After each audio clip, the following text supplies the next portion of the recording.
Assalamualaikum warahmatullahi wabarakatuh. Nama saya Muhammad Syamil bin Isyam. Saya berasal dari sekolah SMK Tukum Darah. Kod sekolah ialah KEE 4039.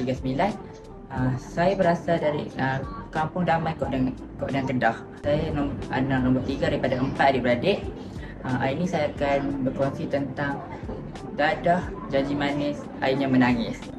Dadah janji manis airnya menangis. Kita selalu dengar ada individu yang terjebak dengan dadah kerana dipujuk oleh rakan. Pada mulanya, mereka dijanjikan keseronokan, hilang tekanan dan sekononnya nampak lebih hebat. Namun, selepas mereka mencuba, mereka mula ketagih dan hidup mereka semakin bermasalah.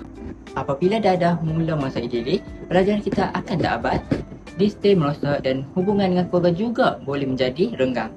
Di sekolah pula, isu ini boleh menjejaskan keselamatan serta mewujudkan suasana yang kurang baik kepada warga sekolah. Oleh itu, marilah kita sama-sama menjauhi dadah dan memilih pergaulan yang baik.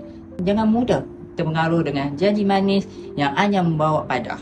Ingat, dadah mungkin nampak menarik pada awalnya, tetapi akhirnya membawa penyesalan dan tangisan. Sekian, terima kasih.